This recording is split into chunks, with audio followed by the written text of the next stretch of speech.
Hey, welcome to React Native School's React Native Fundamentals Workshop. My name is Spencer. I'll be teaching this, and just wanted to welcome you to this workshop. Basically, the goal of this online self-paced workshop is to get you really comfortable with the fundamentals of React Native so that as you're going through different tutorials or working on your own app, you kind of know what are these different pieces of the puzzle that you've got to use when building it. So I've created 12 exercises that I think really cover that foundational stuff so that you're comfortable going through those situations I just outlined. And basically the way it works is each exercise has a markdown file, which I'll go ahead and outline any background information about what we're covering in that exercise. It'll then go ahead and give you the exercise that you'll be doing and potentially any extra credit if you really want to stretch and learn a little bit more. And then finally, any helpful links to kind of fill in any information that you may need to accomplish that task. And then finally, what will happen is you've got a dedicated file that you'll work in for that exercise. So we're not going to be creating a unique new React Native app at this point. I just want you to get comfortable with these different foundational pieces of the puzzle. So with that, next section is we're actually going to go ahead and I'll get this project for this workshop up and running on your machine so that you can go ahead and just jump right into each one of these exercises. Now, I do want to note, before you go ahead and do that, is for each exercise, we're going to have a quick little intro, I'll give you the background, that stuff, and then there's going to be a screen which will tell you the files that you should be looking at. We'll have the project file and then the background information, the markdown file.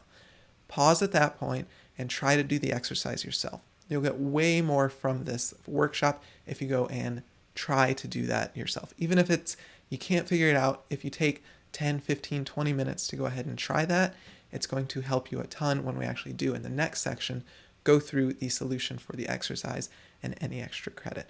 So take that time, try to give it a shot. Even if you struggle, that's perfectly fine. We're learning here. Then go ahead and watch that solution so you can take a little bit more from it. Okay, let's go ahead and get this project up and running on your machine and start writing some code.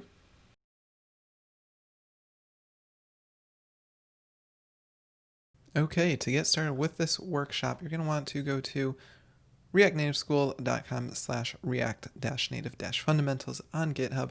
I've got a link down below, so you can just click that. Now in here, you'll see our actual project file, and we'll run through how it's actually organized in a moment. But basically what we need to do, well, one, read through this. If you ever get stuck, I've got links in here. Each lesson has links as well, but just general links are here in the project README. But looking at the system setup, this is what's really at the core of it. Basically, the way this project is built is using Expo, which is a toolset built on top of React Native to just make development super easy. It's also great for building larger apps, but this is just going to be for the sample so that we can actually just set things up on our device as quickly as possible. So what you're going to want to do, go check out the Expo install docs, which are very straightforward. First, you need to have Node installed on your system. Once you have Node installed, you're going to have Node and NPM. And NPM is then going to be used to install the Expo CLI, which we'll use to actually run our app. And once you've got that set up, then something else we need to do is install Git. It's likely you already have it, but if not, I have a link to how to go ahead and install it on your machine. So make sure you do that. So once you've gone through these steps of following the Expo installation and the Git installation, basically jump over to your terminal. And from here, we could say node -- version. We'll get a version back. If you don't get one back, go through those node install steps again. We can do the same thing for NPM, Git, and Expo itself. Okay, so if you've got versions greater than or equal to mine, you're good to go to continue on. Now the next thing you want to do is actually go ahead and clone the project. So I'll go ahead and do that. Just copy this clone script here. Go ahead, put this in my download folder, put it wherever you want. Go ahead and clone it. Then I'll cd into that directory and run npm install. But before I do that, I'm going to go ahead and open this up in my editor. Go ahead, use whatever editor you'd like. And I'll go ahead and say npm install. And while it's doing that, I'll give you a quick tour of the project. So you've always got the README to come back to. You can go through it in your editor or you can go through it in GitHub itself if you want to see it rendered. So basically the project is split up. Source, don't worry about this. This is just kind of the app that's building the app you're going to be interacting with. Solutions is going to be solutions to the actual projects or the exercises we're going to be working on. I encourage you not to look. It's not cheating. Reading code is a great way to learn code, but I want you to really think and try and figure these out on your own. Now, the final directory is the exercises directory, and this is where you're really going to be spending most of your time. So if we look at helloworld.js, you can see that we've got this JS file, code comments, walk you through it, and then the background file or the markdown file, which will give you all kinds of information on how to kind of approach this project or this exercise. So you could go ahead, look at it in your text editor of choice, or you could go ahead and actually look at it in GitHub. And the nice thing about looking at it in GitHub is that you're going to be able to see that markdown rendered, and it just looks a little bit nicer. So whatever your choice is will work perfectly fine.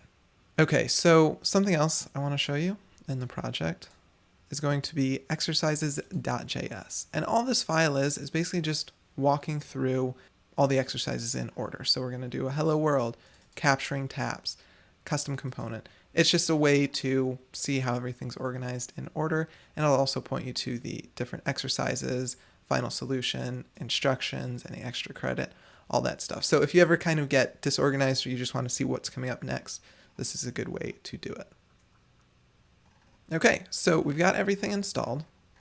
I'm slightly behind on NPM versions, that's not a big deal. But what I want to do now, if we actually go to our package.json, there's a few scripts that we can run. We can run a start, Android, iOS, web, or eject. Ignore eject for now, we're also not going to be touching web at all. iOS and Android are going to need the iOS or Android simulator or emulator installed on your device. We're not going to be covering that right now. If you already have them installed, perfect, go ahead and use them. If not, just go ahead and look at the start script. So all I'm going to do is say npm start, and then something else I should note is, and this will be in the GitHub documentation, but basically you're going to want to go to the App Store on iOS or Android and download the Expo app. And with the Expo app installed, what you're going to want to do, so I'm just going to do this on iOS.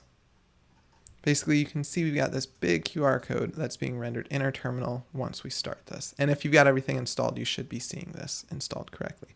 So I'm going to go ahead and open up the camera app on my phone. And I'm just going to scan this QR code. And you can see it's going to prompt me to open it in Expo. And if you're connected to the same network on your computer and your device, it'll then go ahead and start building the JavaScript bundle. You can see that downloading down at the bottom.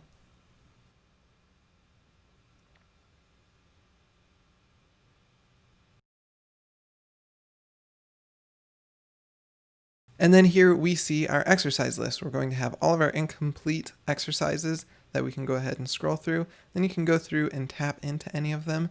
We can look at the final solution. We can look at the instructions for that. It's going to be that same markdown file. We could go back. We can go to a different one. Check out the content here. Whatever it may be, we can go ahead and just quickly look at that and get a sense of what's going on for that. And again, look at the instructions for that. Once you finish up an exercise, feel free to go ahead and check it off. That'll go ahead, just move it down to the bottom. Pretty easy to go ahead and navigate this. Now, an interesting thing, let's go ahead and look at the Hello World example, is if you go ahead and shake your device, it's going to go ahead and, yeah, I mean literally shake your device. It's going to go ahead and open up this development menu.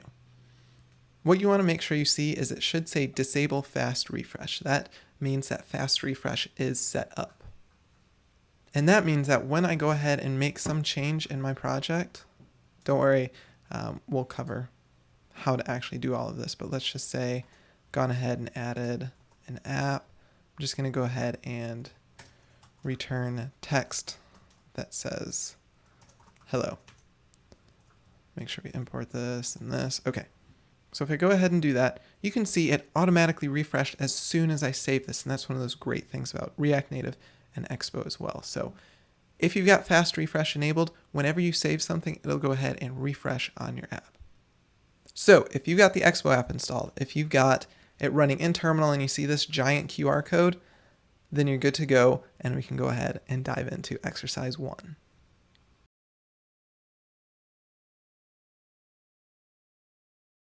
Okay, exercise 1, Hello World. Let's go ahead and open up our project files. You can go find those in exercises, helloworld.js and helloworld.md. Now in this lesson, if we take a look at the final down here in the tab bar, you can see we're going to be rendering a square with text inside of it. Background color doesn't matter. That's just the end goal. Now to do this, read the background, check out the exercise, render a square with a background color inside of and inside of that square, render the text Hello World. And if you feel stuck while going through this, check out these helpful links to try and help you along. All right, let's get to it.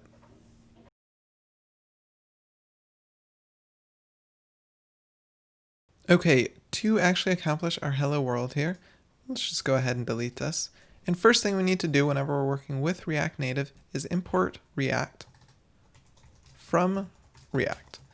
And we have to do this because we're using JSX, and whenever we're using JSX, at the moment of recording that is, we need to import React, or it needs to be in scope for us to use JSX. The next thing we need to do is actually import the components we're going to use to render our app. And for right now, all of our components are coming from React Native. So I'm going to use named imports, and we'll go over named versus default imports later on, but we're going to import 2 components from React Native called a view and a text.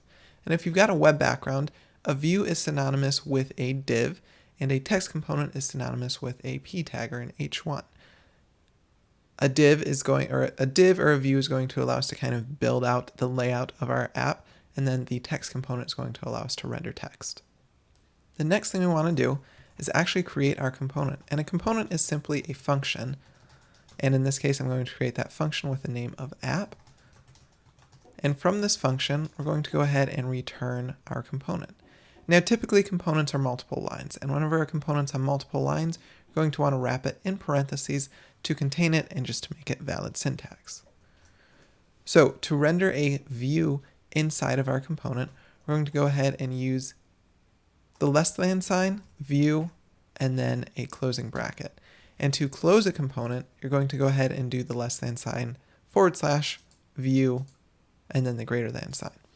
And that's just the way JSX is. It's very similar to HTML. It's very similar to XML. That's what it's based on. So if you're familiar with that, this should be pretty familiar to you.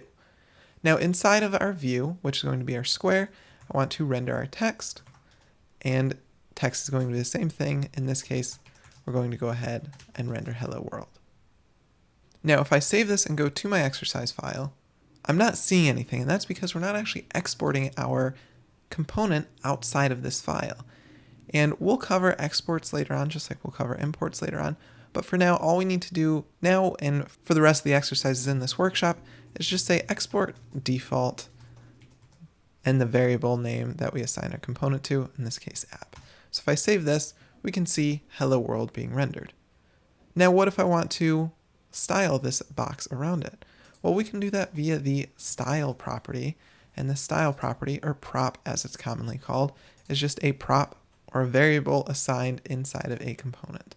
And when you want to change the style, you're going to go ahead and say style is equal to curly braces, and then in this case we're using an object to render our styles, so I'll go ahead and put those in there. Now we can go ahead and say our square is going to be a width and height of 100, and it's going to have a background color of blue. Now you can see this is very much like CSS, it's just CSS in JS, and in that case we need to change a couple of properties. So instead of a background dash color, we're using background color with a capital C or camel case, because using dashes in a key for an object is not valid JavaScript. So we can see we've got our background color over there and our square with the correct size. Let's just say we want to center the text. I can say align items center and justify content center as well. That's going to vertically and horizontally lay out our content. We'll cover layout later on. Now we can do the same thing with our text. We can go ahead and apply a style component here. I'm going to add a color of white or FFF in hex. And we can see we've got our square with our text inside of it, very similar to what we've got over here in our final example.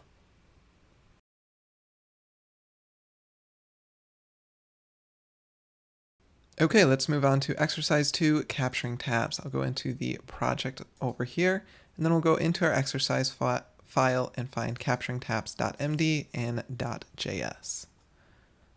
Now go ahead, read the background, try out the exercise, try out the extra credit, and if you get stuck at all, go ahead and look over the helpful links.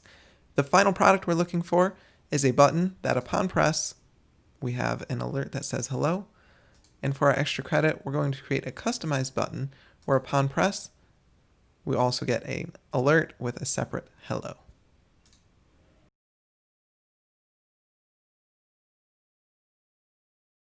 Okay, let's go ahead and walk through this final and extra credit.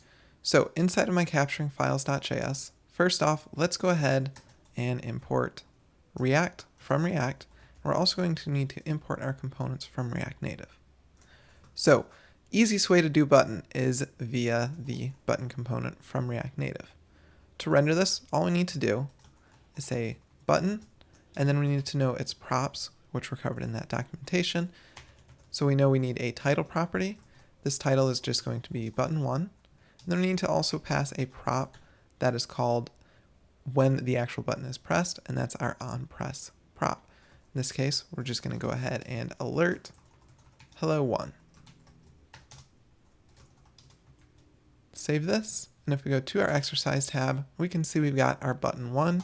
I press it, we get an alert that says hello 1. What about a custom button? Well, first off, let's go ahead and import a touchable opacity.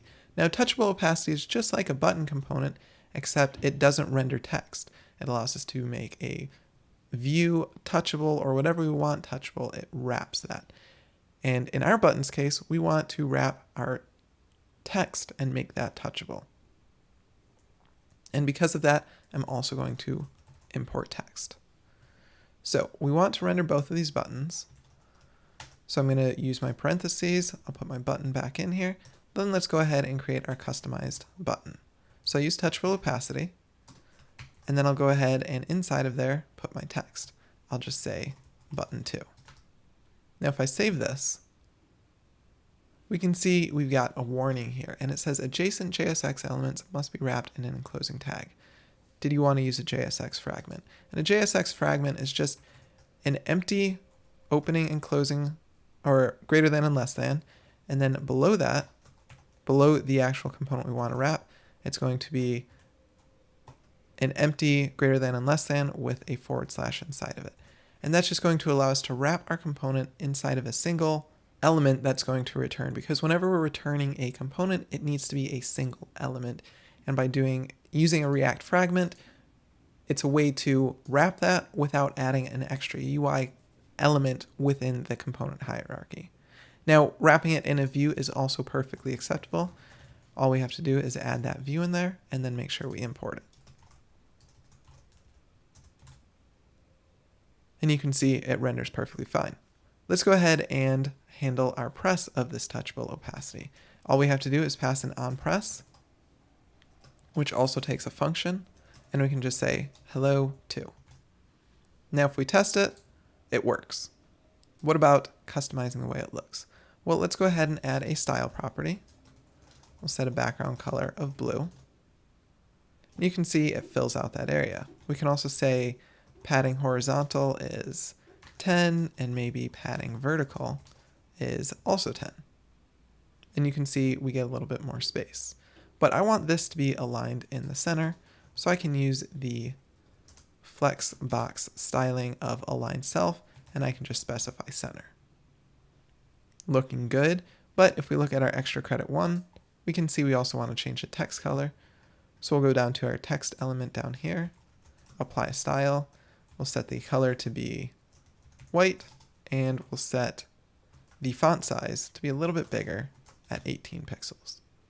And now if we look at our exercise, it looks very similar to our extra 1 with a little extra padding.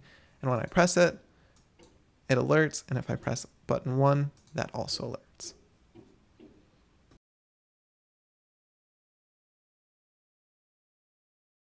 All right, let's go ahead and get started on exercise 3, building a custom component. Let's open up the files. So we'll go into our exercises directory, custom component.js and custom component.md.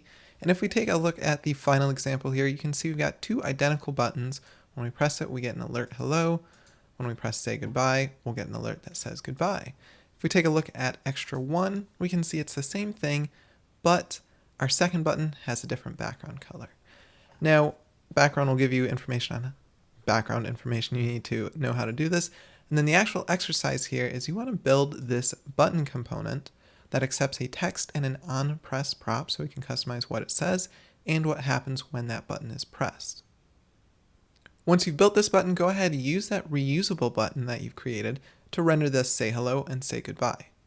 And if you've got time or you want to try the extra credit, you can go ahead and customize what the button styling is by passing a custom button style prop, which we can then use to override any of the styles for that second button.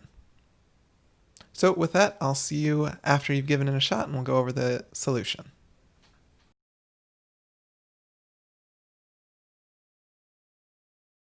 Okay, let's jump over to the exercise tab, and we can see here, looking at the custom component.js file, you can see basically the API that we want to emulate while building our component.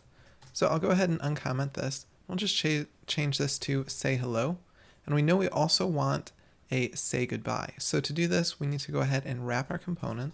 We're going to use a React fragment because we can only return one component from this component file.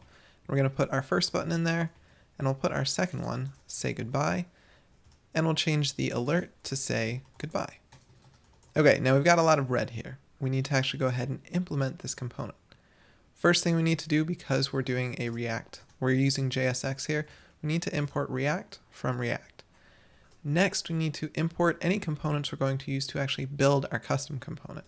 Now, we know we want to build a button that renders text and is touchable, so we'll want to import the touchable opacity and the text components from React Native. Okay, so now we need to actually go ahead and define our component. Now everything we've been working with so far, we've actually been creating our own component. We're just exporting it as the default export. Now we just want to use it as a variable. So I'm going to go ahead and say const button is equal to a new function, which is then going to return a component itself, just like we've got down here. This time though, it's going to be a touchable opacity, and we're going to be rendering text inside of it. Now this text is going to come from the props that we've passed here. And the way we actually access those is those props are going to be passed as the first argument to our function. And we can go ahead and use object destructuring to go ahead and pull that value off. So we know we have a text on our props, so we can go ahead and pull it off like that. We can do the same thing for our onPress. Now you can go ahead and make this even shorter by just using that object destructuring right up here in the function where that argument's actually defined. We can just go ahead and destructure it right up there. That's a very common practice that you'll see. Okay, we can go ahead and pass these on. So we know that text is going to be a child of the text component, and onPress will be passed to the onPress of our touchable opacity. If we save this, we can see the say hello and say goodbye. Okay, let's go ahead and add some styling to this. We're going to say the style is equal to an object. We're going to have a background color equal to this pink color, and we want to align the button itself to the center. Okay, let's add a little bit of padding vertically, just so the buttons aren't on top of each other. And I'll also add some padding vertical as well as horizontal. Okay, let's go ahead and actually add some styles to the text itself. We'll just set the background or the actual text color to white. Compare that, we can see it's pretty similar to what we've got over in our final. Now what about the extra credit? How do we override the style but still have everything else maintained? And a way we can customize that background color is by going ahead and specifying a background color on this. And if I go ahead and pass the hex for this kind of teal color, and then if we go to our button, we can see we've got a new prop here. So we could go ahead and pull this off of our background, or off of our props. We can pull that background color, and we could do something like background color, or use our default one here. So if they pass a background color, we'll use it. Otherwise, we'll go ahead and use this pink or salmon color. So if I save this and go to exercise, you can see it's working. But what if I want to change the padding of this? Well, we could go and add a custom prop for each style property, but that's going to get pretty overwhelming pretty quickly. So what if we change this to just being a object of styles that we can pass down? So we could go ahead and say button styles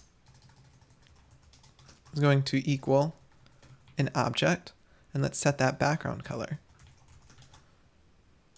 to once again be this teal color. Then we can remove background color from here. So now with this button style prop, we could go ahead and grab our button style from props up here. Go ahead and remove this. And the way we can actually override this or combine our styles is by saying we can use an object spread here, basically to say any button style, so this object, go ahead and take those properties and spread them onto the style object we've defined. And that'll go ahead and override any properties that have been set here with our custom value. So now if I save this, you can see we're not actually getting what we wanted because I set the wrong property down here. But if I set this to background color, you can see we get that background color. And if I want to increase the padding of that one, let's just set the padding vertical to 20. You can see we're now able to customize any of those properties, but still have those default styles for our app so that we can reduce the work we have to do. And we just got this reusable button component that works within our app for us. And with that, we've gone ahead and built a customized component and then used that custom component we created inside of our actual app or our screen here.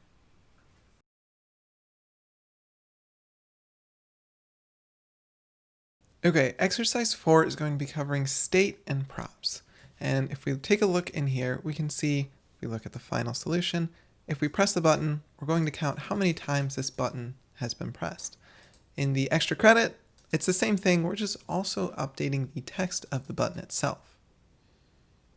Now, if we take a look at the project files, we'll go over to our exercises directory, take a look at state-props.js and the MD file. Now, there's a lot of information in the background, so I definitely suggest you read this and take a look at the helpful links to give you more information. Now, the exercises I've covered. We're going to track how many times that button has been pressed. We're going to do that via using state and props. And this is really, really at the core of what makes a React Native app dynamic. So it's a really important thing to get a grasp on. And thus, I would really suggest taking some time to read through the links in the background, because though this exercise is simple, it's really, really the foundation of building React Native apps. So with that, I'll let you get started.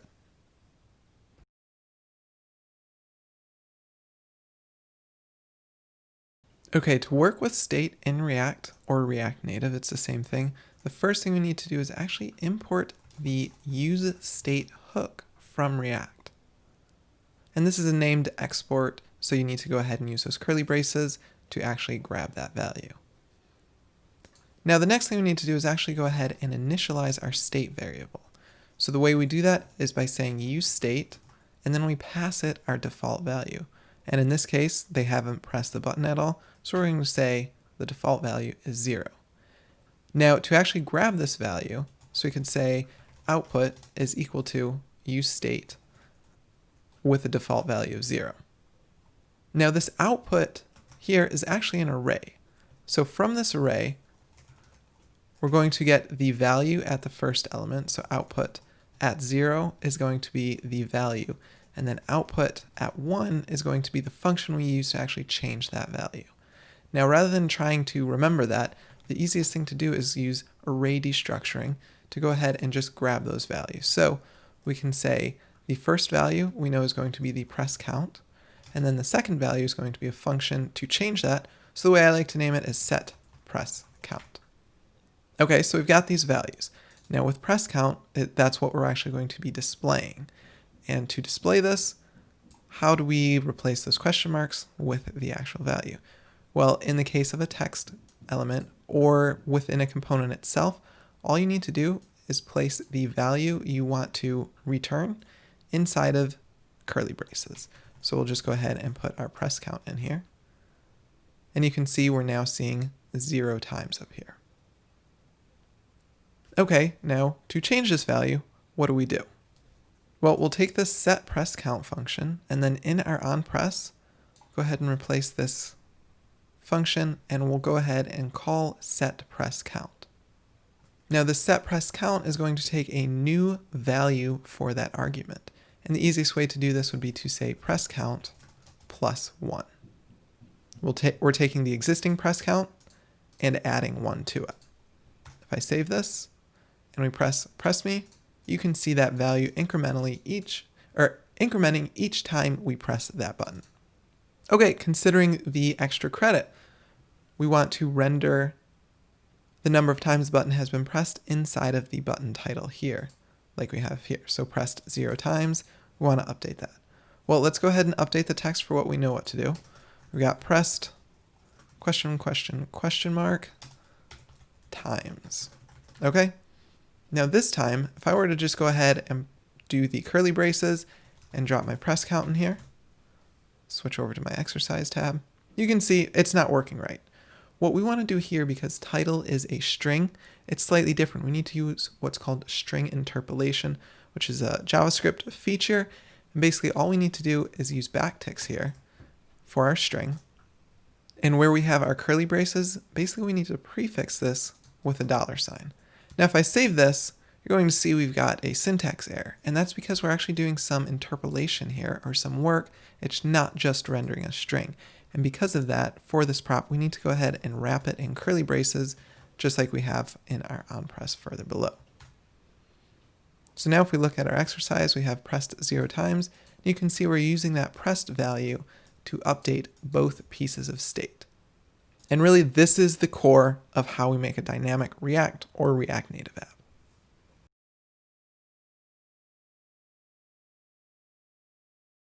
All right, exercise 5, basics of styling. Let's go ahead, take a look at our final example, and pull up the project files for this. So we've got styling.js and styling.md. Bunch of information here. Basically, to sum it all up, styling in React Native is CSS in JS. So if you're familiar with those principles, you'll be set. If you're familiar with CSS, it's a pretty easy switch, though you'll make some silly typos for a while. If you're not familiar with either, it's okay. It's pretty straightforward. And as always, I have helpful links to learn about these different properties of styling and also layout. And in the case of React Native, layout is done via Flexbox automatically. It's awesome. Now, looking over at our final and our extra credit, you can see we're rendering 3 squares. We want them to be spaced vertically and horizontally, sharing that area around the screen. And then we've got 3 different squares, each one having their own color. And the important thing here is each one of these styles, only write those styles once. Don't write it for each box. And then looking at the extra credit, basically all I want you to do for the extra credit, it's the exact same output, but the way you structure your code is slightly different. I want you to build a square component, and maybe you'll do this in the exercise itself, but basically you want to maximize code reuse here to accomplish this task.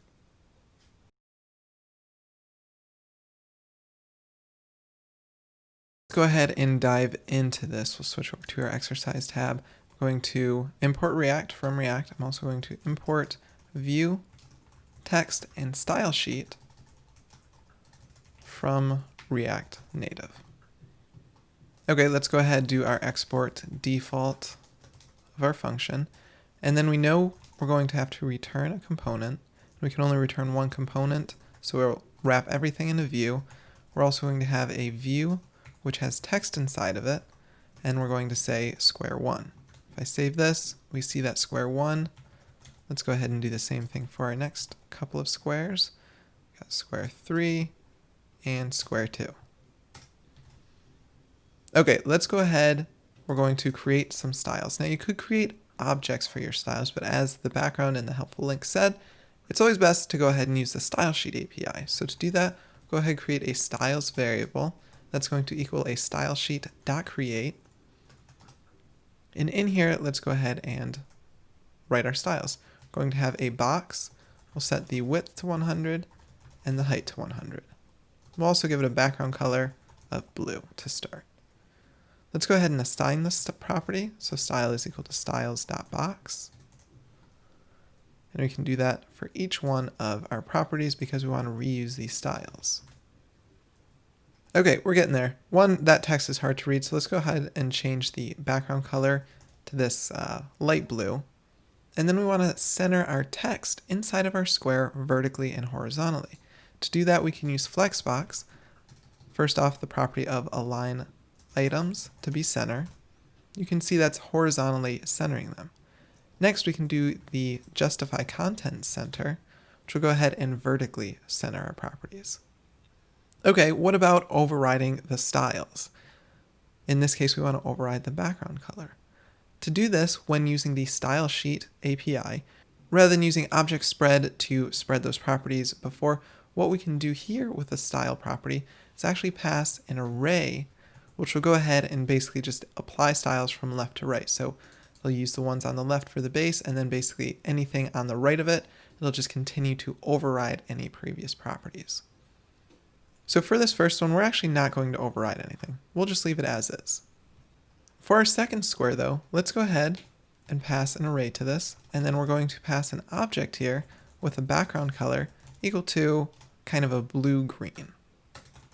And if I save this, you can see we've got this green color here. Likewise, down on square 3, we can go ahead and pass an array to it. We'll set a background color, and we'll set it to this pink color. Okay, cool. So we've got the right background colors for our squares, but they're not rendered correctly, right? They're in a column rather than a row, and then they're all on top of each other. So let's go ahead and create a container style. So we'll call this styles.container, and we'll put this on the outside containing view. We can go ahead and define this. And what we want to do here, because we're already using Flexbox, which is equivalent to just saying display flex on the web, we don't need to do that here. What we can do is go ahead and start customizing it.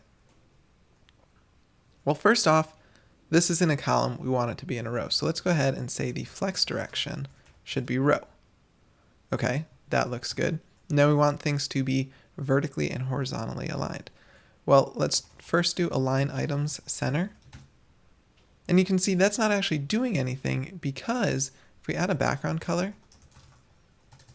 of red to our container, you can see it's only taking up as much space as our squares are. So if we go ahead and add a flex of 1, you can see it's now taking up the whole area and our items are vertically centered. Let's go ahead and get rid of this red background. And what about spacing these out evenly? Well, we could say justify content center. And that gets our squares centered, but we actually want them to be split across the area. So another value we have for justify content is space between. And that's going to maximize the space between our elements. You can see we've got the maximum space possible between the elements, but we've got nothing horizontally or on the left or the right side of square 1 and square 3, respectively. To do that, we can say we want to justify content to maximize the space around each element. And that'll go ahead and give us the properties we want. Okay, that takes care of our final code, but it's not perfect. You can see we've got a lot of repetition here, and we can customize this or improve our code and simplify it a little bit. So let's go ahead and create a square component. And I'll go ahead and use an implicit return, which is basically just going to automatically return. So basically an implicit return takes this and simplifies it down into this and just automatically returns. And from here, we're going to go ahead and return our squares. Well, if we go ahead and copy one of our customized ones and we look at it, we can see what values are here that we're going to need to use. Well, we've got custom text, so let's go ahead and replace this, and we'll pull this text value off of props. Likewise, we've got a custom background color. And in this case, it's only a background color that's going to be customizable, so that's all we'll pass to it. We'll go ahead and set the background color, pull that from props, and the background color can either be our default value, or if we're past a background color, we'll go ahead and use that value. So let's go ahead and start replacing our squares with this. We've got a square with the prop of text. This is going to be square 1. And we're just going to render it as is. Switch over to the exercise tab. And you can see we've got two square 1s. They both look exactly the same, so that's looking right. Likewise, for square 2, go ahead, change the text to square 2. This time, though, we've got a custom background color. So if we look at this, we'll set the background color prop, save it, and we've got two square 2s. So looks like we're all good to go. We'll do the same thing for square 3, pass the custom color.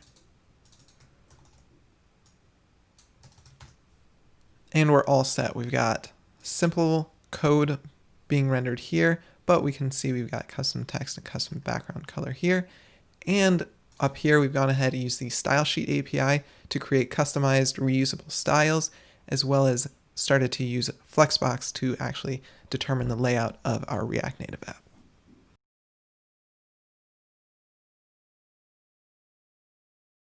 Okay, exercise 6. In this one, we're going to be making our content scrollable.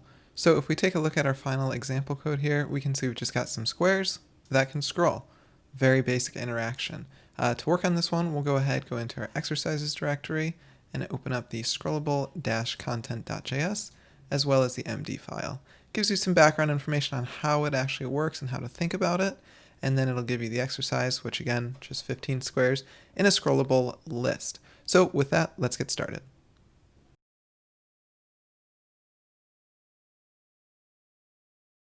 All right, let's start writing some code. We've got everything imported we need to start. So first thing I'm going to do is actually create an array that's just going to be what we iterate over. So I'm just going to call this ARR, and then I'll just create an array with 15 items in it.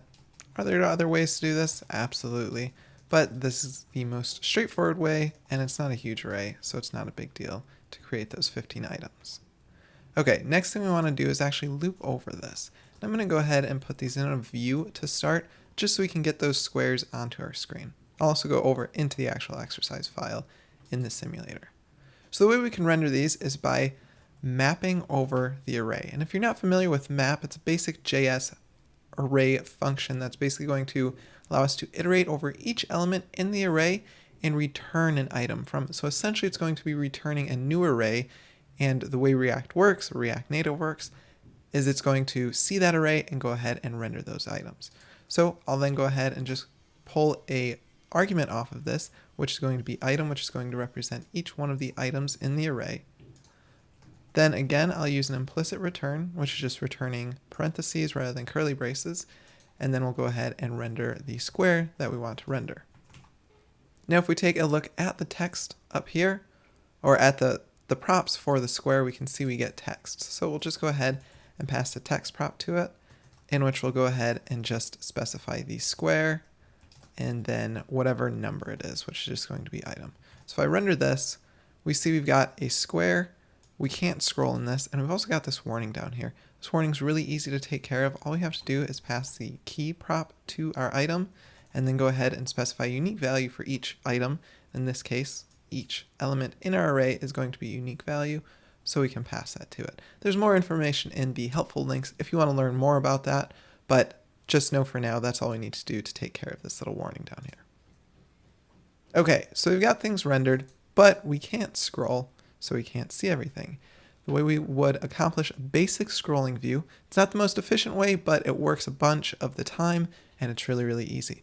All we have to do is from React Native, import the scroll view, and then go ahead and replace our view that's containing our elements with a scroll view.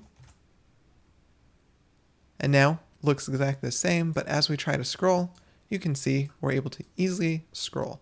So the most basic way to make something scrolling is a scroll view. There's more efficient ways, which we'll cover later, but just the basics, scroll view is what you want to use.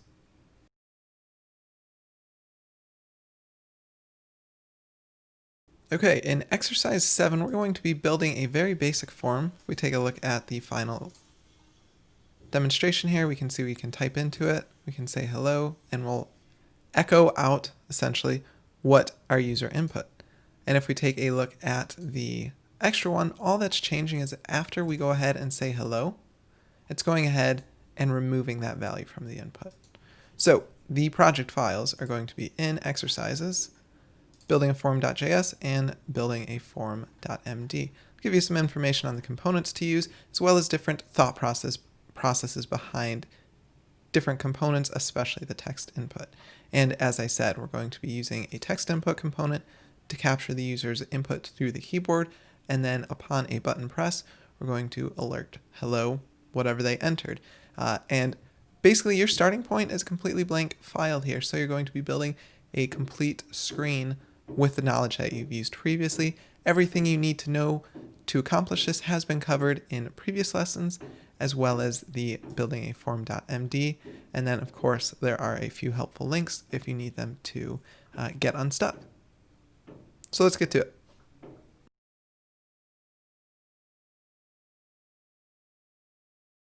Okay, to accomplish this, we can remember what our final code is looking like over here, and we'll hop over to our exercise tab and get started. First thing, I'm going to import React from React. I'm also going to import from React Native a view, text. We're going to need a style sheet, and we also know we're going to need the text input to capture the text input. Next, we'll go ahead and export default our component.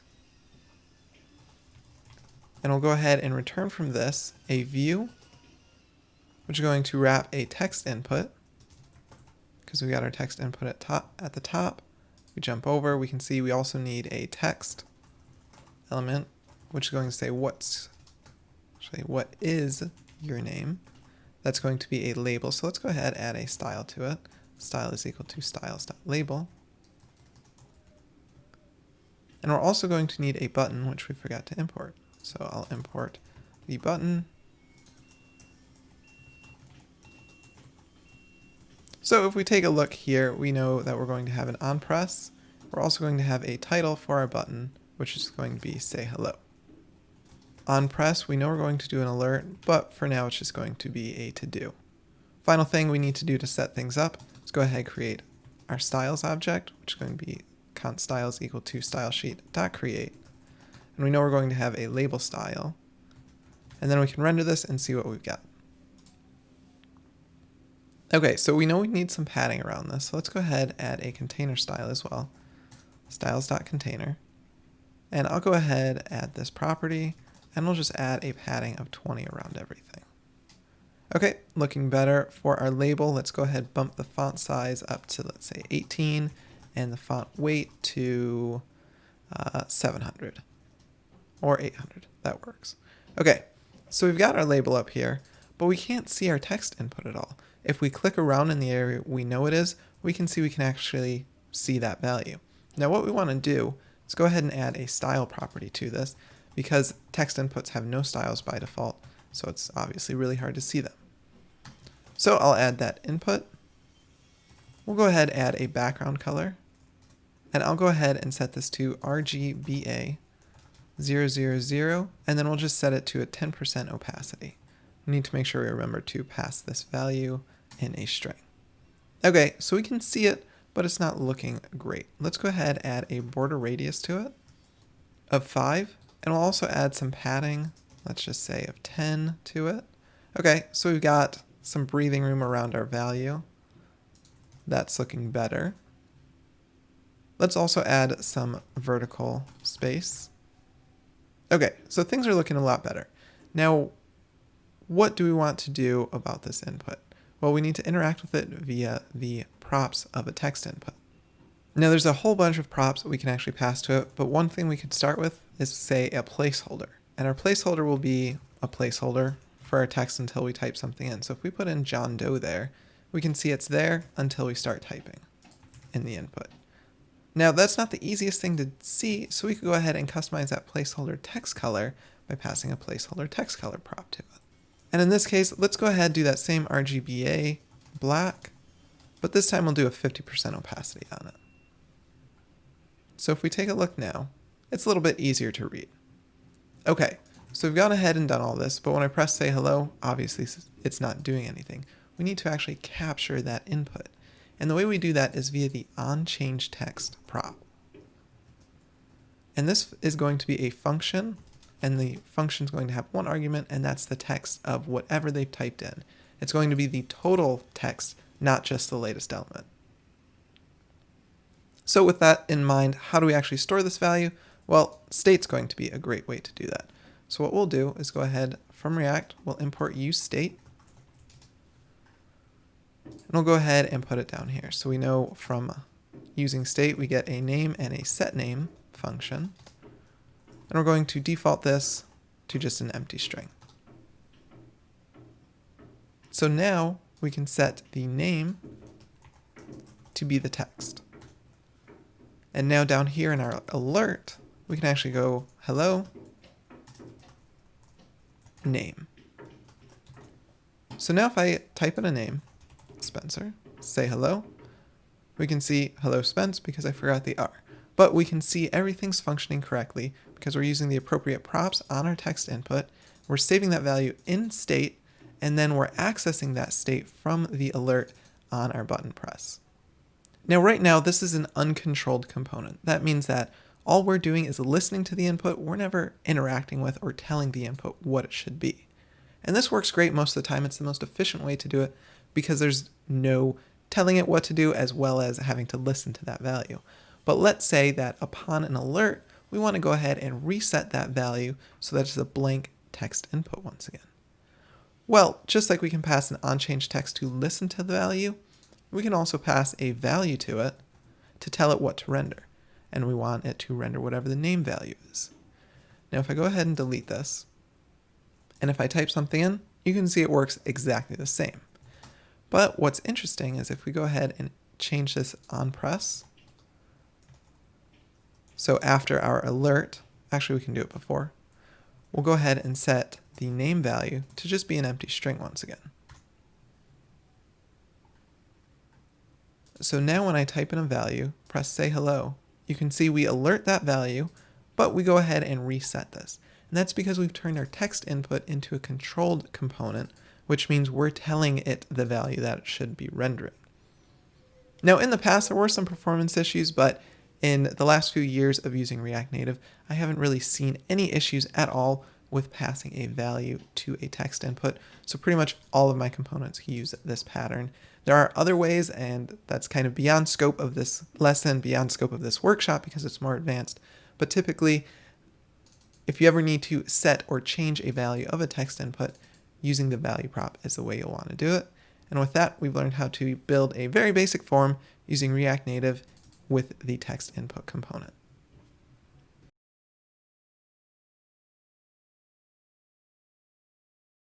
All right, moving on to exercise 8, creating long lists. Now we've covered the scroll view before, and the scroll view works, but once you get to a lot of data, like we see here in our final example, we've got quite a few names we're rendering here.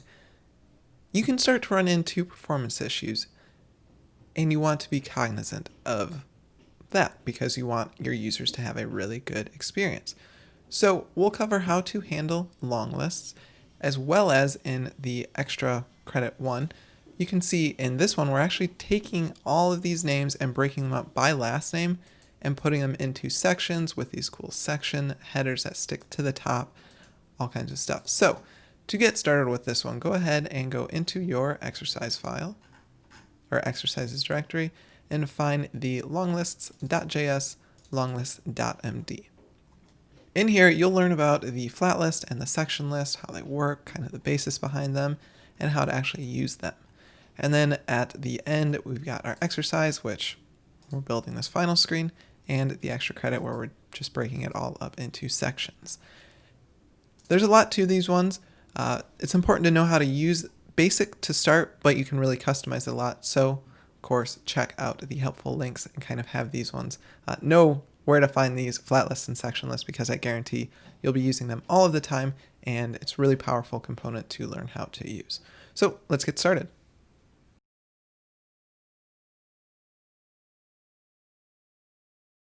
All right, let's get started on this. So all we've got here is a basic array of data, so we need to actually build our component. First off, I'll import React from React. I'll also import from React Native a view, text, the flat list. I'll also import the style sheet. Let's go ahead and create a styles object, so stylesheet.create. We'll just pass it an empty object for now.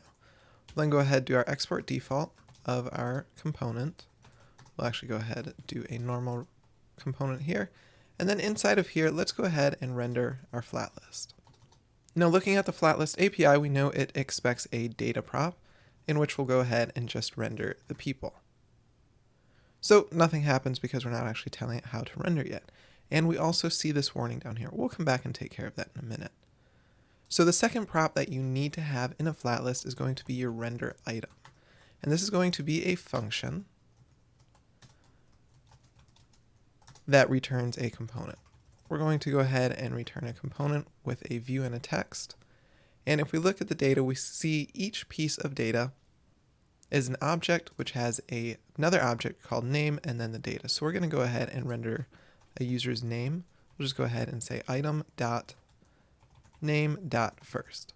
Now item is actually going to come from the first argument, which we could just call section data or something along those lines. It's an object, and we want to go ahead and pull the item off of that object to actually render what's being rendered for this single item.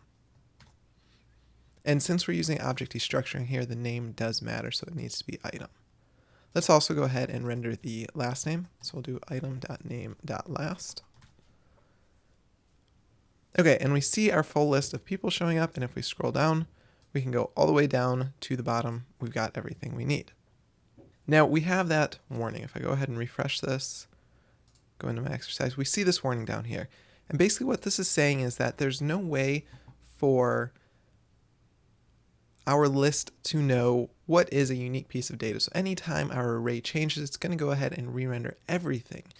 That's not necessary. If we only add one person, we only need to render that one new element. We don't need to re-render the rest of the list. So the way we do this is by passing a key extractor prop to this.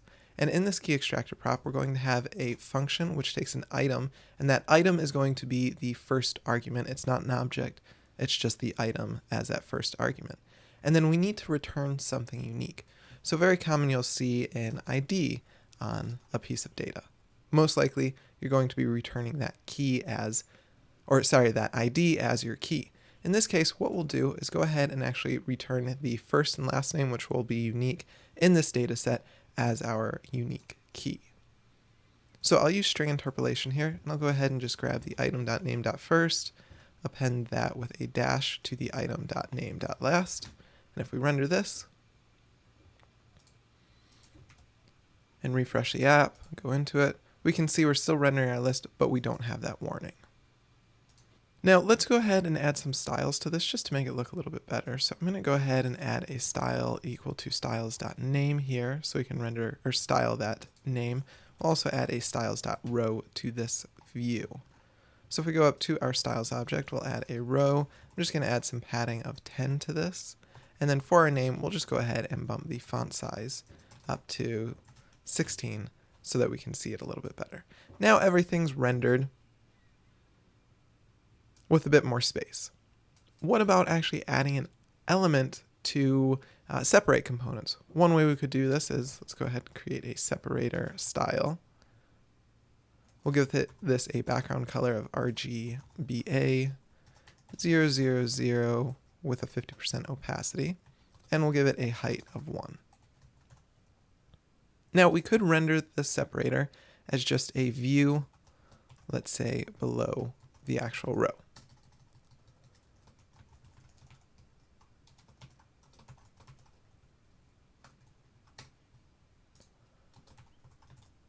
So if we render this, we can see we get a separator element for each item just below it.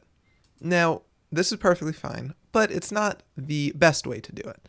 For example, we don't have a separator at the top, but we do have one at the bottom of the list. What if we don't want a separator element at each end of this? Well, what we could do is we've got a prop called the render separator Sorry, it's actually the item separator component, which will render a component in between each item. And in here, we could just go ahead and drop this separator component that we made, remove those React fragments, and return this. Oh, and this item separator component should actually be a function as well. And if we render it, then we see it is being rendered. And we see we've got all these separator components between each element, but if we go to the bottom, we don't have one because that's the end of the list.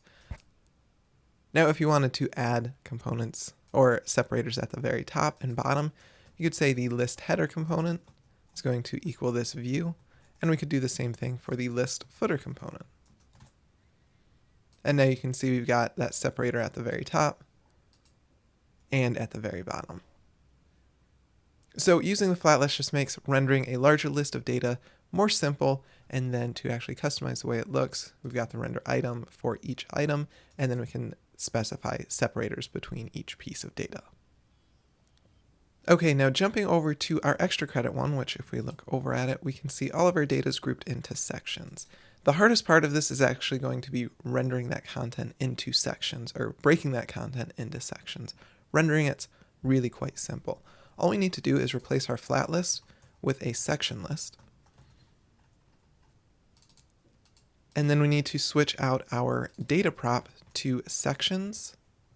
And this sections is actually going to take an array, but in this array we're going to have, say, a title here. We'll call this group 1 for right now. And then each section is going to have a data array itself. And this one is going to be, whoops, this should actually be our people array. Now if we render it and go back to our exercise, we see everything's rendering exactly the same because we have a section list with one section. A flat list is exactly that. It's a section list with a single section. Now let's say we want to add a title to this.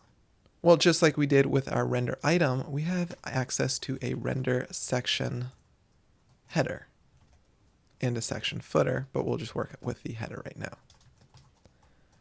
Now in here, just like we access the item via object destructuring, we can do the same thing with the section here, and that'll give us the entirety of that section that's being rendered. All we care about is the title. So let's go ahead and return a view that wraps text, and we'll just go ahead and render the section title. And here you see group 1 being rendered. I'm going to go ahead and remove this list header and footer component just so we can focus on what we're working on here. Okay, so we see group 1 being rendered up there. Let's go ahead and add some styles to this. So I'm just going to go ahead and to my view, add a styles.section header.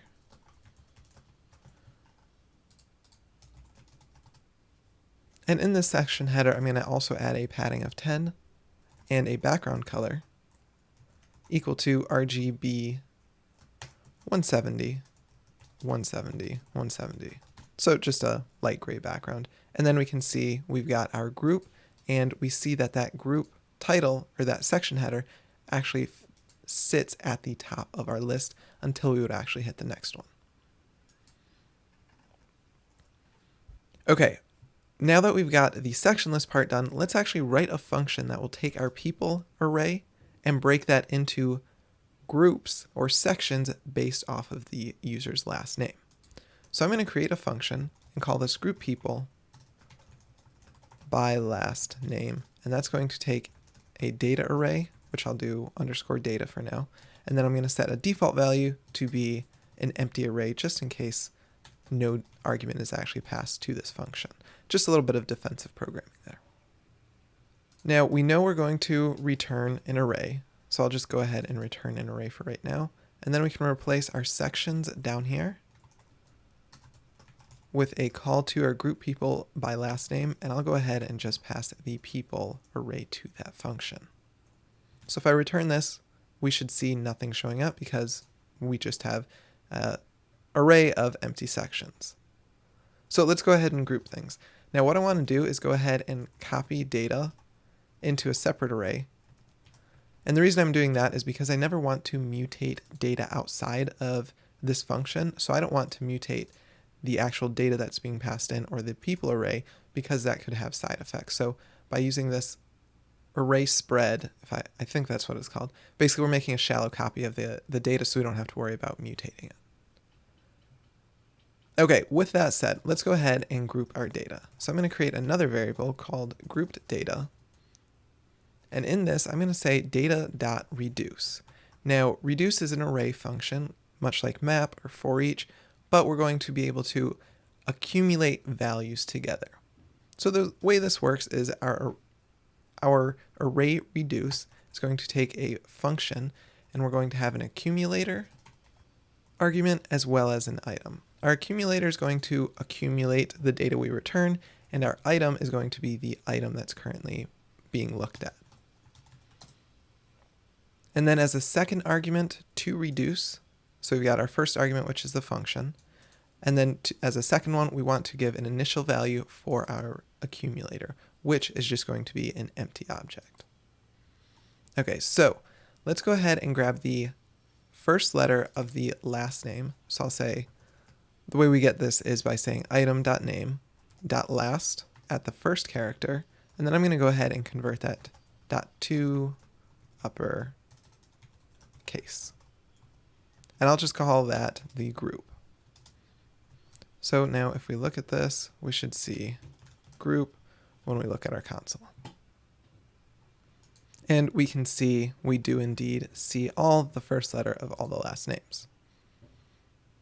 Okay, with that information in mind, what we want to do is say if our accumulator already has an item for this group, so we've already seen a last name that starts with C, for example, then all we want to do is at that item, we know that we're going to have a data element, and we're just going to go ahead and push the item to it. Now we're making some assumptions here. How do we know there's going to be a data array there that we can push the item to? Well, if we don't already have a group there, what we're going to do is specify that the accumulator at the group is going to equal an object where the title is going to equal the group or the first letter of the last name, and it's going to have a array of data, a data property with an array that's going to have the current item. So if we don't already have the letter C, we're going to add a title with the name of C, and then we're going to have a data array, and we're going to put that item we're currently looking at into that array. So let's look at what our grouped data actually looks like. And I guess I should actually return something from this first. So we'll just go ahead and return our accumulator from this function. Okay, so if I swap over to the terminal, we can see we've got an object and we've got multiple objects within that object for each section. Now, this is an object in an object, or multiple objects in an object. We need it to be an array. So let's go ahead and convert that into an array of our sections. So I'll go ahead and say const sections is going to equal object dot keys on our grouped data. And then I'll go ahead and map over that. So object.keys is going to give us all the keys for this object. And I'm going to get a key from this. And basically all I want to do is return the grouped data at that key. Then if we return the sections that we have, we can see we get all of our data grouped by the section. So all we did was take this, so say we've got the letter S, we look at that, we map over each key, one of those keys being S. We see that, and all we do is return the grouped data at that key, and we just go ahead and drop that into an array because map will go ahead and return an array. Now, one problem we have with this is our data is not sorted. H comes before S, so we need to go ahead and order our data correctly. So to do that, we'll go ahead and say sections.sort. We're going to get an A and a B as our arguments to our sort function. And all we have to do is say if A.title is greater than B.title, go ahead, return 1. Otherwise, we'll return -1. And that'll just go ahead and sort our array in the correct order. You can go ahead and look at sort as a array function and how it all works. Typically I don't use sort directly. I like to use like low-sort by, but that's kind of beyond scope. What we've done here is taken our people array, which is a single array containing a bunch of data, various last names. Then we've gone ahead and used a section list, put that into sections via our group people by last name, which I think you'll agree was the most difficult part of this, was just grouping our data. And then we take those sections and we render it. We can determine what our section header looks like by the render section header function, and we can determine each item we have via the render item prop. So with that, we've gone ahead and covered 2 ways to cover large lists efficiently in React Native.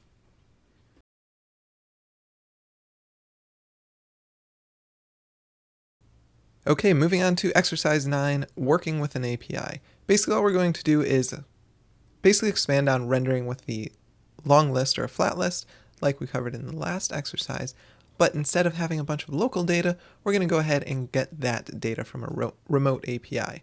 So if I go over to the final tab, all of this data that was just rendered is actually coming from an API. And then if we look at extra credit 1, all we're doing is adding a loading state there. And then finally for extra credit 2, exactly the same as extra credit 1, except we're going to go ahead and pull that out and write our own custom hook. So to grab our files, we'll go into our exercises directory and go down to our working with API.js and .md. As always, there's some background information on how to actually work with remote APIs in React Native and some important information you may need to know to actually do that effectively. As I said, the exercise is going to be getting data from a remote API, and I have an API that you can use here to go ahead and get that list of data so you don't have to go and search for anything. And then the extra credit is listed below, and we're going to be touching on a handful of different APIs here, so if you get stuck, as always, we've got those helpful links down at the bottom so you can go ahead and help yourself get unstuck. So let's dive in.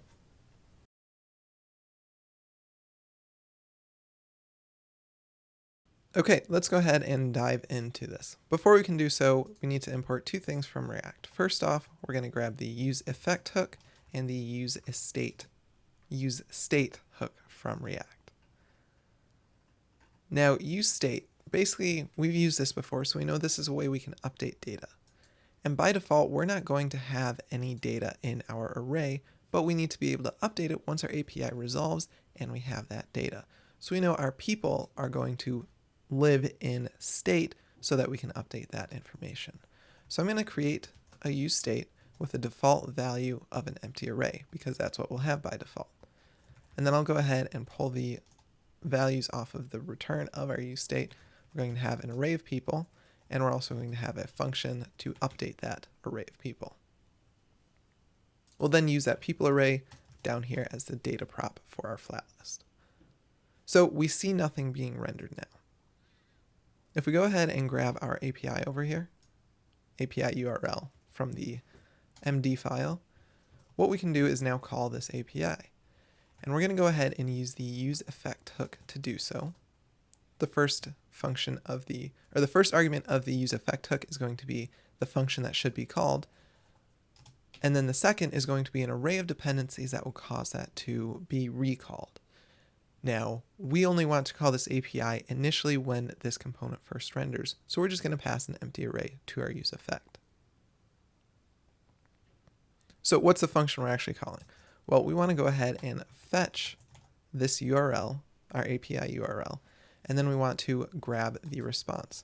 So I can go ahead and say .then response, and we'll go ahead and take a look at the response. And if we look at this, we can see we have data, but nothing valuable. We don't see any information we would use to actually render.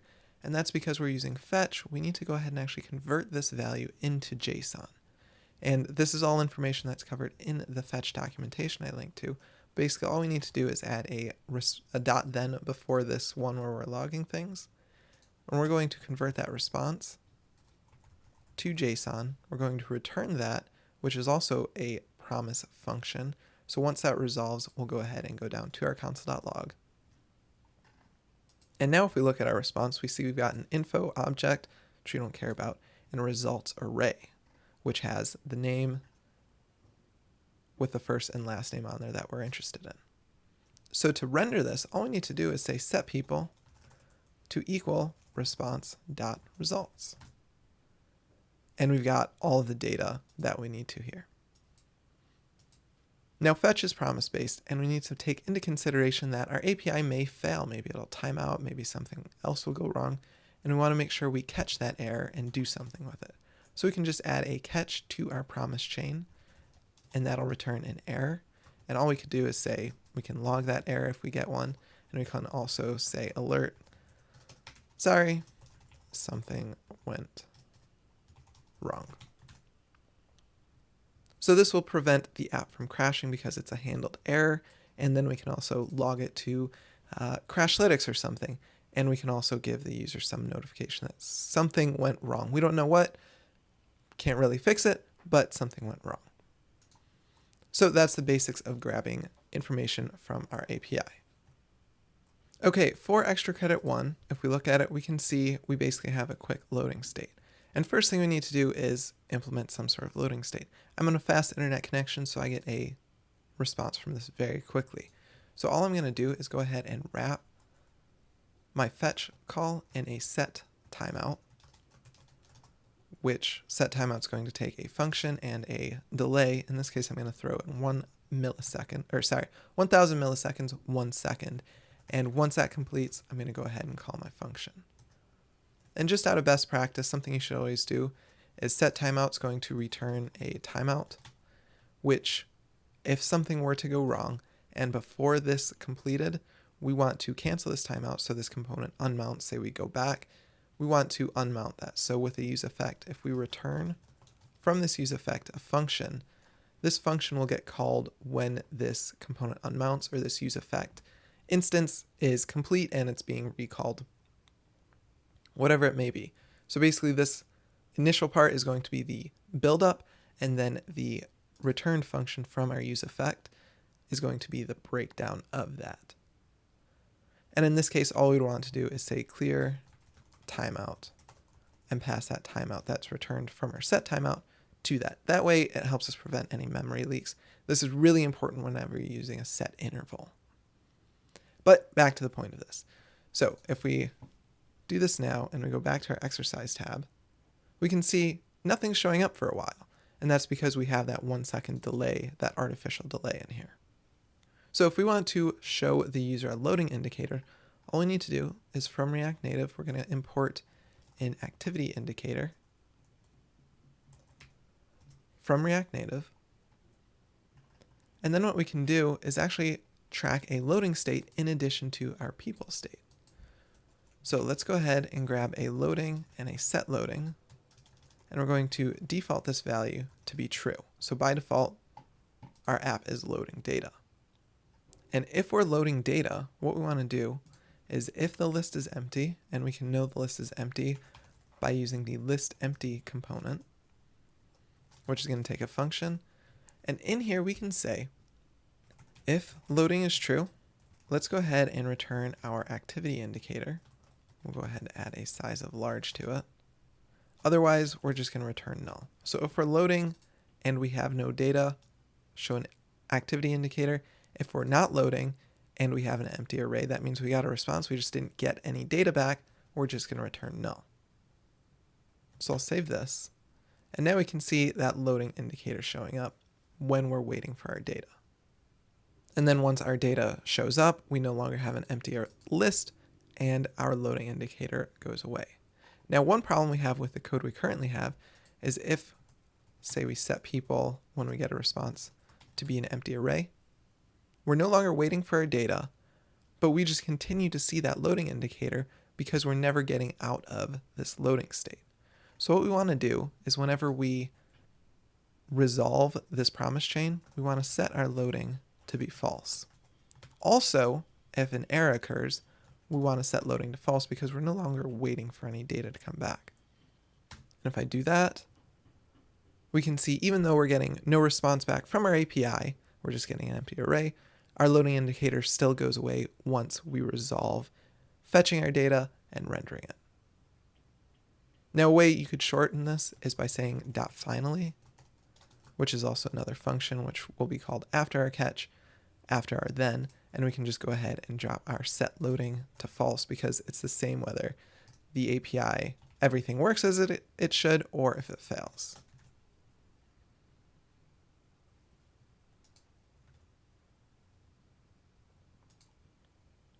If we go back in here, we can see it showing and then it disappears. Let's go ahead and get our correct result showing up, and we can see everything showing up correctly. Now we see right now that sometimes we don't have a loading indicator, and just to be safe, say something changes, we can go ahead and add a set loading to be true whenever this effect is called. Okay, last thing, extra credit 2, wrapping this into its own component. Basically, the reason we would want to do this is a lot of code in our component, our working with API component, that though it pertains to this, it's not directly related to our rendering of this individual component. Maybe we want to render this stuff somewhere else. We don't want to have to copy this.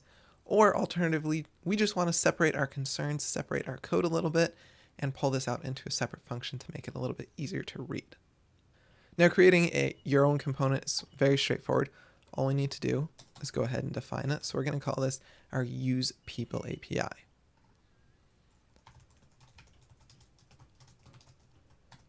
Okay, so this is going to be a function. Do we need any arguments to it? No, we don't, because there's nothing we need to pass to it. It's just calling a static API and it's returning information.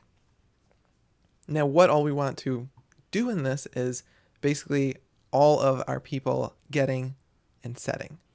And all we want to do at the end is get the people and the loading state.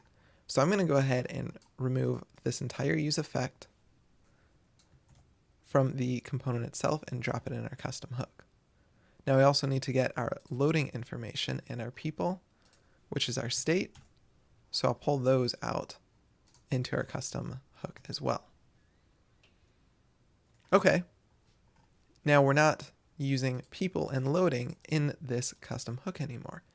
And that's because that's where we actually want to use that within our component.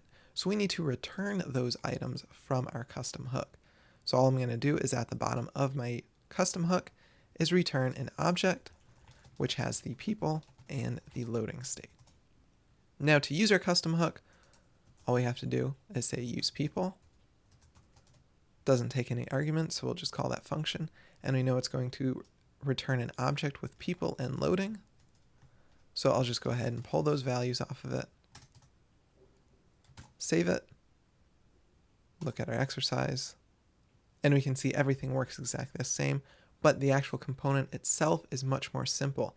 We just know we're using a hook called usePeople, which returns people and loading. We don't care about the implementation in this file, so it allows us to really focus on, okay, does my flat list do what I need it to when we have items or when we don't have items or when we're in a loading state? I don't care how that information gets there. I just need to focus on rendering it. And this is kind of just a larger principle of building React or React Native apps in general on how to structure your code to make it easy and maintainable and testable as well once you get further along. So with that, we have completed working with a remote API in React Native.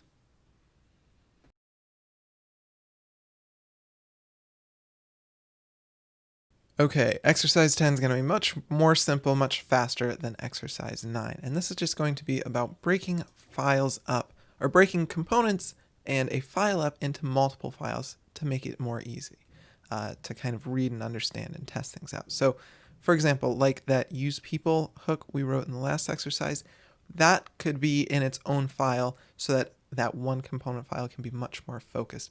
This is important once things get more complex and you're doing more things. For example, measuring when things change, if the app is open or closed, or what the state is, previously, all kinds of different stuff. You can have a lot going on in a single component, so you want to break things up where it's more easy to look at it. So getting back to this exercise, if we look at the files for this lesson, so going into our exercises and then multiple files.js and multiple files.md, basically what this is all going to be about is understanding imports and exports in React Native, because an import and an export is how we're going to get a function or a component from another file into the file we're interested in it. So we'll give some information about that background, and then the exercise is basically just take this component, which we're seeing here, just says hello, just like the exercise before, and the final looks 100% the same, but this button now lives in a separate file. So go ahead, read through the import and export explanations and the difference between named imports or exports and default imports or exports. And then I've got a link that goes into the details on modules, which is the overarching concept of imports and exports that you can read more about. So let's dive into exercise 10.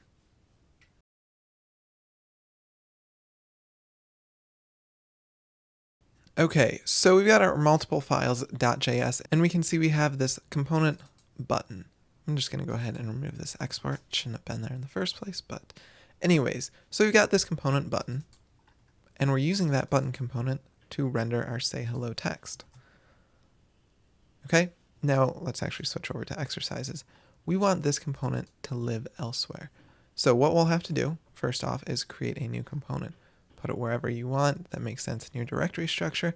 We're just going to go ahead and put it in exercises. So I'm going to create a button.js,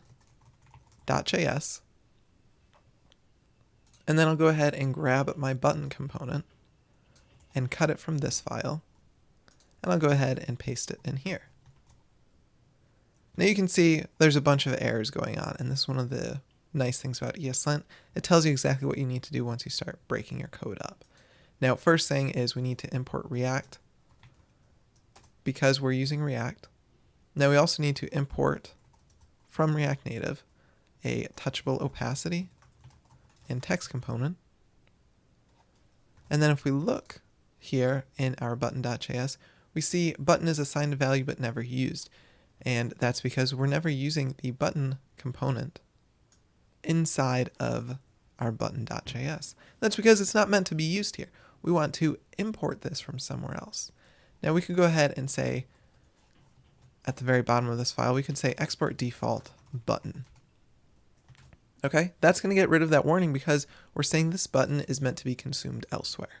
Then if we go over to our multiple files.js, we can see one, we no longer need our touchable opacity and text here because that's handled by our button, but our button component, if we look here, button is not defined. We need to grab that.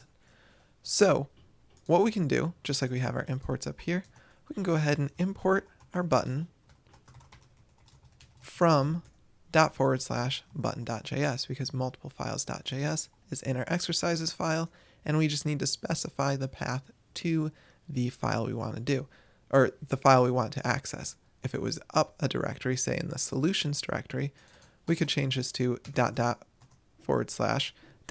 going to go up a directory into our solutions directory, and we could access this from, say, multiple files.component.js.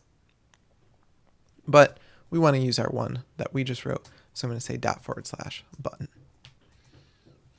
Now, why am I using the button without the curly braces around it? Well, that's because we used, well, first off, let's save this and make sure it works. Okay, we still see our button. So why am I using this variable name without any curly braces around it?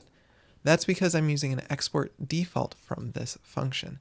So another thing with this is we can name this whatever we want. We could call this our ASDF component and then just drop in ASDF for our button, and it's going to work the same. We can only ever have one default export from a component, from a file, so we can name it whatever we want.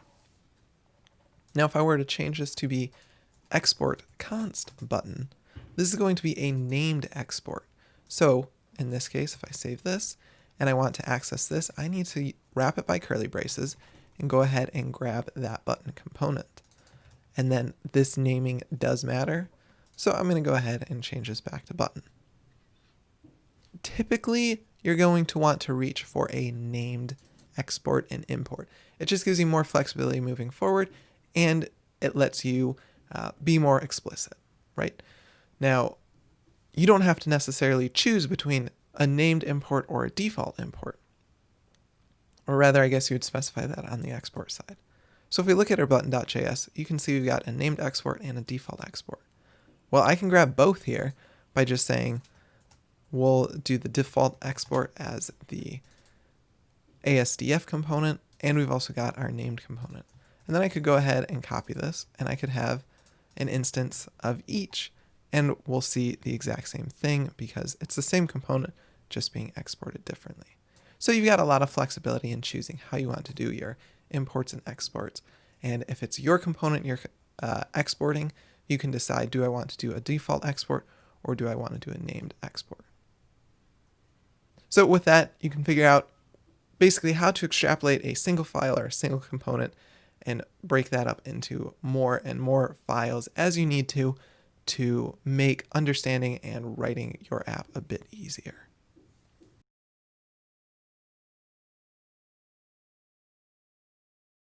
Okay, exercise 11, we're going to be taking a look at class components. Our files are going to exist in the exercises directory with the class-component.js and the class-component.md. Now, if you're just getting started with React or React Native, all you've seen so far is basically using functions as components. Historically, though, this hasn't always been the case, especially with components that have state in them or tracking, how many times has a button been pressed, for example. Historically, there have been React class components, and we can see an example here in the documentation. And basically, the background will cover all of this, but the reason I want to cover class components, even though it may not be the default case that you reach for, is as you work on older projects or you look at older documentation or you look at different implementations of doing things, you may see this syntax used. So although you may not use it much in the code you write, I want you to be familiar with it so that as you look at older tutorials or older examples, you can still get a sense of what's going on.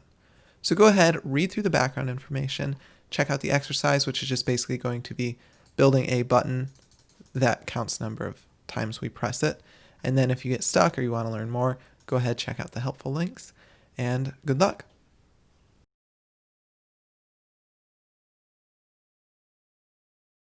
Okay, let's go ahead and get started. So looking at class-components.js, first and foremost, we know we're going to need to import React from React.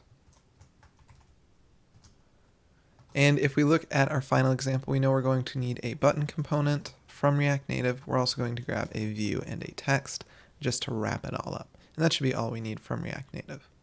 So let's jump over to the exercise and take a look. First off, what do we want to do? Well, let's define our component. So I'm just going to call this screen. And the way we do this is class screen, and we're going to say it extends a React.component. And by extending React.component, basically it knows how to manage state updating. It knows what a render function is. It knows what all the things are that we're going to be interacting with. And before I forget, we're going to make sure we go ahead and export default screen. Okay, first off, let's go ahead and render the button that doesn't actually function yet. So to do this with a class component, we're going to have a render function. Every React class component is going to have a render function. It's basically the one guarantee. And from this render function, we're going to go ahead and return our component. So go ahead and render a view, which has text. We're going to have the press count. And then we'll also go ahead and render our button, which will go ahead and give a title, press me, and then an on press, which will be a function that will just say alert to do for right now. So now if we look at our exercise tab, we see our button. Let's go ahead and center it so it looks the same.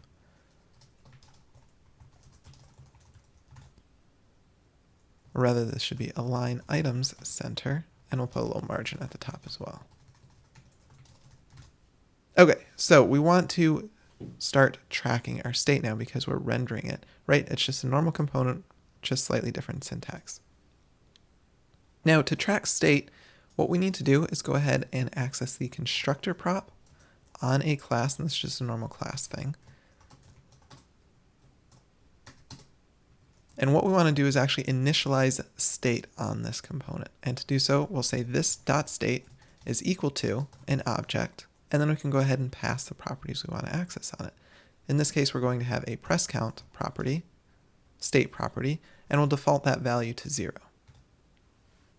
Now you can see we're throwing an error here, and basically with this constructor, something you always want to do is call super at the top. And this is just a syntax thing. We won't cover it too much here, but basically it's just something that we're going to need to call. And something you'll also often see is props, and these are props that are passed to this component, going ahead and calling super and passing those props to that. But again, just understand the syntax. Basically all that really matters here is this.state. So the way we would actually go ahead and access this is down here in our text. We would go ahead and use our curly braces and say this.state.pressCount. And now we can see 0 showing up. Now to update it, we can go ahead and down here, a special function that's coming from our React component we're extending is this.setState, right? Because we don't want to access or change state directly, otherwise we won't go through the correct rendering process. So what we could do is down here say set state. This is going to be an object because we're changing the entire state object, and we only need to pass the properties we're changing. We don't have to worry about the rest of it. We just need to send the press count in this case, and if we had other properties, it'll go ahead and maintain those and only update the properties that we've passed in the object to set state. So here we can go ahead and add our press count, and we can say our press count is going to equal this.state.pressCount plus 1. So now if we press this button, we can see it's going ahead and incrementing it. Now you're seeing a warning down here. And basically, this is kind of an anti-pattern when using set state or even use state in React Native. Whenever you're actually accessing the state, to ensure you're using the latest state variable independent of the rendering, you want to go ahead and actually pass a function to set state. So if we go ahead and pass a function to it, this function is going to take the present state as an argument to that function. And then from this function, we can go ahead and return our object, which will go ahead and update the state. So we'll want to go ahead and update our press count. And this press count is now going to equal state.pressCount plus 1. We can save this, and if we press our button, we can see it increments. So the process is the same. It's a little bit more verbose, but there are some benefits, or it's just a different way of building a component, and I want you to be familiar with it because you may very well see this in tutorials I write, other people write, whatever it may be. I want you to be familiar with this syntax. So with that, we've gone ahead and done a quick intro to the class component in React Native.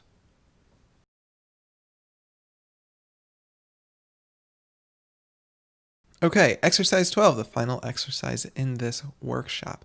Basically, what we're going to be exploring is the component lifecycle. And if we go ahead and actually open up our project files, component lifecycle.md, you can find that in the exercises folder.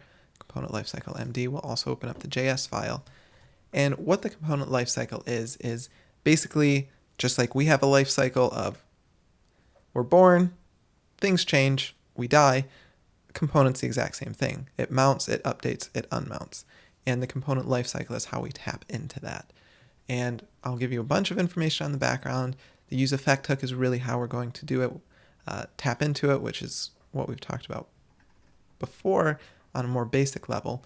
But basically here what we're going to be doing, if we take a look at the final tab, is we're going to be updating state based off of an automatic listener.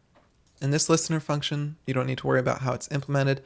All you need to know is that it's a function that you call, and this initial listener function will take one argument, and that argument is going to be a function that's called whenever it updates. Something else that's important to know is that to unsubscribe from this or to stop the listener, you're going to return an unsubscribe function that when you want to stop this listener from running, all you would do is say unsubscribe and call that function. Listener 2, which is going to be for the extra credit, and if we take a look at the extra credit, basically what this is adding in here is that when you press the button, it's going ahead changing the listener name from cat to dog or dog to cat and restarting the update count timer.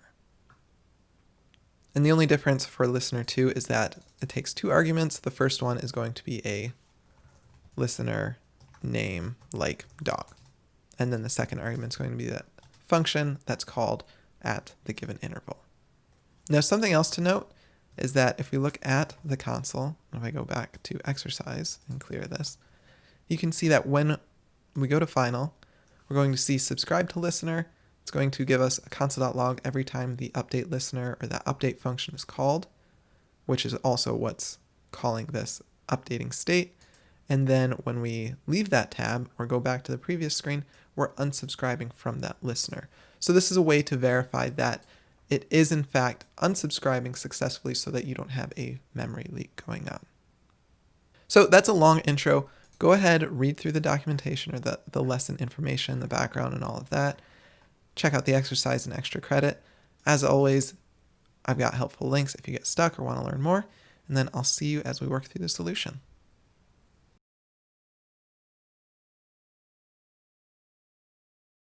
Okay, let's go ahead and get started. So first thing we need to do is figure out how are we going to detect when we land on this screen. And we've used this component or this hook before, and it's the useEffect hook. So if we go ahead and call our useEffect hook, we know that takes a function as a first argument and an array of dependencies as a second argument. Well, initially for this first solution, we don't need this to rerun. It just needs to start when we land on this screen, and it needs to stop when we leave this screen.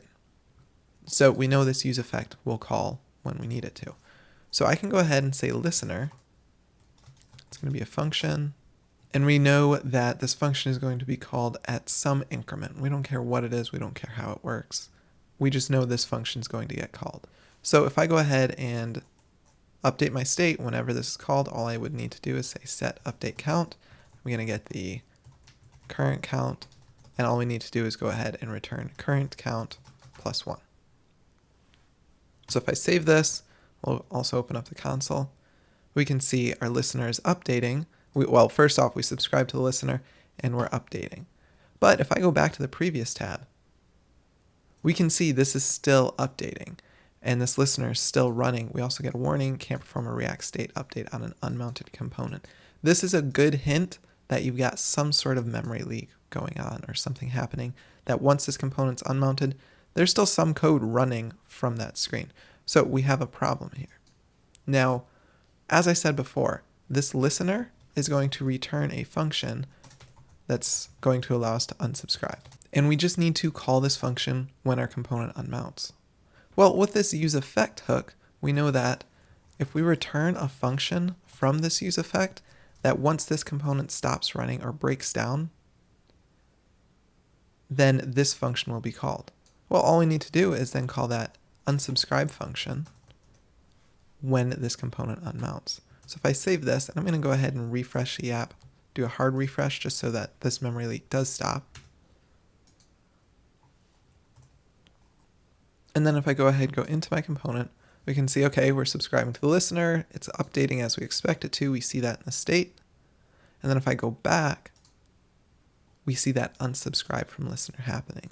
And that's because we're using the essentially on component mount, or when it mounted, we're going to go ahead and call this listener start. And it's only ever going to happen when we first mount because we don't have any dependencies to listen to. And then when this component or this effect unmounts or it stops, we're going to go ahead and call this function in which we unsubscribe from our listener so that we no longer have a memory leak. Once we're not on the screen anymore, we don't need this listener anymore, go ahead and remove it. Okay, for our extra credit, this one's a little bit different. First off, we need to go ahead and grab our listener2 function. And basically the only difference between listener1 and listener2 is that listener2 will go ahead and take a listener name here.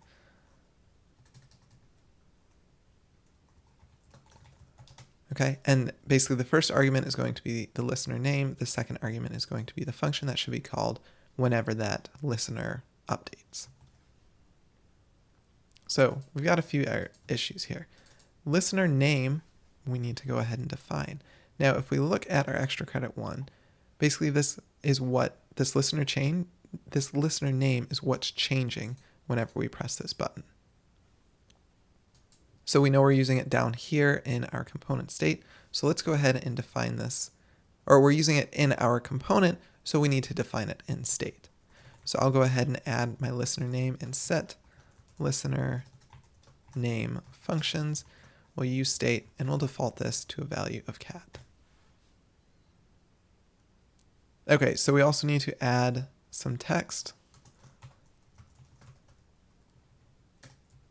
that specifies which listener they're currently listening to. So we're currently listening to the listener name listener. Okay, I'll save this. We'll look at our exercises tab. That's looking good. Now we need a button to actually change the listener name. So I'll add a button. These are all things we've covered previously. Title is equal to change listener name. And on press, what's going to happen? Well, we've got a function. We're going to call our set listener. I'm struggling to spell listener now. Set listener name. And basically, if the value is cat, we're going to change it to dog. If it's dog, we'll change it to cat. So we can go ahead and use a function here, and we'll just say if the name is equal to cat, go ahead and return dog. Otherwise, return cat. So if I press change listener name, we see cat turn into dog. Oh, actually, I'm looking at the wrong tab. We'll switch over to exercise, and we see we need to actually define button. So I'll import that from React Native. So now if we look at it, we see our cat and dog showing up. But we see that as we're pressing this button, we're just running this same listener again and again. And if we look at the state, we can see cat listener updating. If I press this, nothing's happening. If I go back, it unsubscribes from the cat listener. That's perfect. But we need to figure out how to detect that state change. Now, previously I talked about how we've got in a use effect the second argument, which is an array of dependencies, that when one of those dependencies changes, this effect will be called, and if we're breaking it down, the breakdown function will also be called. So to basically restart our listener for this, whenever we change our listener name, we just need to pass the listener name as a dependency to our use effect. So if I save this, go back to our tabs, let's go back and just restart this whole thing. Okay, so we'll go into it. We're listening to our cat listener. If I press change cat listener name, we can see, okay, we're listening to dog listener. We unsubscribe from the cat listener. We're subscribing to the dog listener, and we're updating that. The problem is we're still seeing the same update count. So whenever our listener name changes, we're also needing to update our state count. And the way we can update our update count is basically whenever this effect is called, we'll go ahead and call set update count to be 0. So now if we look, anytime we change our listener, it's going ahead and restarting that listener update count from 0. Now you may be thinking, well, this is going to cause an extra render when my app first loads. The value 0, we're then calling set update count to 0 as soon as it loads. Fortunately, React being smart, React being what it is, it's going to see 0 is equal to 0. That value hasn't changed, so there's no need to do a re-render. So there's nothing to be worried about by doing this set update count. That just ensures that anytime use effect starts, it's going to go ahead and set that value back to our default state. So with that, we've looked at the component lifecycle for updating, unmounting, as well as the initial mount. All right, and with that, we're done with the React Native Fundamentals workshop. I hope it was super valuable for you, and you learned a lot from it, and you're comfortable going forward and actually building all kinds of cool React Native apps. What's crazy as an online educator is seeing the drop-off rate that people have in online courses. So if you made it this far, you're in a very, very small group of people who've actually gone through, invested the time to learning this skill, and I hope that it was a valuable use of your time.